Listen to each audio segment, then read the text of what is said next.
Hey scholars, I hope you've had a chance to go over your spiral review and you're ready for math. So over the past 2 days, we've been talking about adding 10 using a 100s chart. Now today, we're not going to be adding, we're going to be subtracting.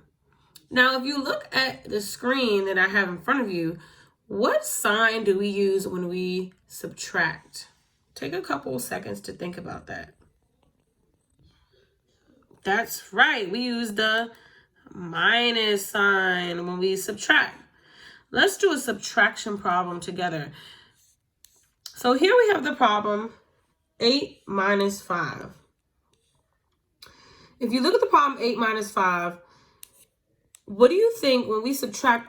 Are we going to have a number as our answer that's bigger than 8 or smaller than 8? Remember, we're thinking about subtraction. That's right. We're going to have an answer that is smaller than 8. And what is 8 minus 5? Great job. 8 minus 5 is 3. Okay, and we can verify that by using our drawing. So right here I have my 8 circles. And it says minus 5. So I'm going to cross out 5. Cross them out with me. Ready? And 1, 2, 3, 4, 5. How many do I have left? 1, 2, 3. So I know my answer is going to be 3. 8 minus 5 equals 3. So just keep that in mind as we use our 100s chart to subtract 10 from a number, because we're going to make sure that our number is smaller, okay? Not bigger than the number we started with. All right, so when we were adding using our 100s chart, there was a special trick we were able to use without even counting that let us know that we were adding 10 and gave us the correct answer. Do you remember what that special trick was? That's right. We were able to jump one row below in order to add 10 to a number. So for example, if we had the number 17 here and we wanted to count 10, we could just jump right down to 27 and we know that that's correct. Okay?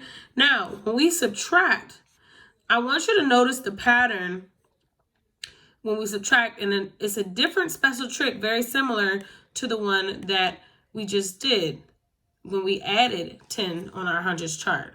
So let's take a look at the number 100. Let's come down here to the number 100.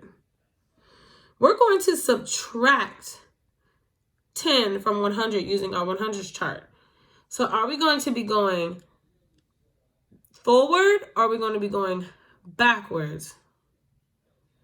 That's right. We're going to be going backwards. So let's count back 10 together. Ready? And 1, 2, 3, 4, 5, 6, 7, 8, 9. Let's come up here. 10. And we landed on 90. So what do you notice about where we started and where we ended up? Exactly. So instead of going a row below like we did addition, we're just jumping one row up. We're going one row above. Did you notice that? Awesome. Let's do another one.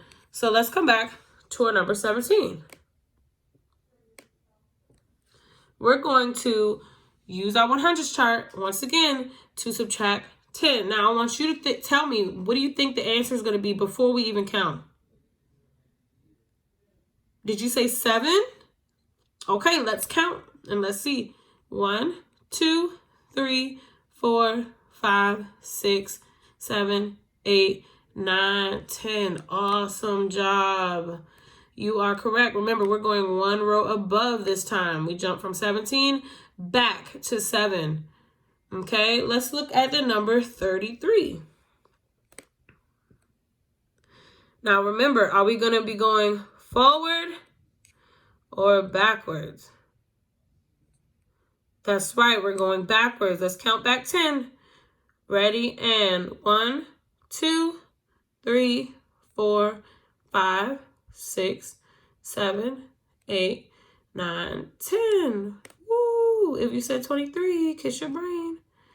So we jumped up one row above to get from 33 to 23. We went from 3 10s to 2 10s. Okay, so our numbers are getting smaller when we subtract. Let's look at our number 16. What do you think the answer is going to be without even counting? If we look at the number 16. Did you say 6? Let's find out. Let's see. 1, 2, 3, 4, 5, 6, 7, 8, 9, 10. Great job if you said 6. Remember, still following our rule of going one row above.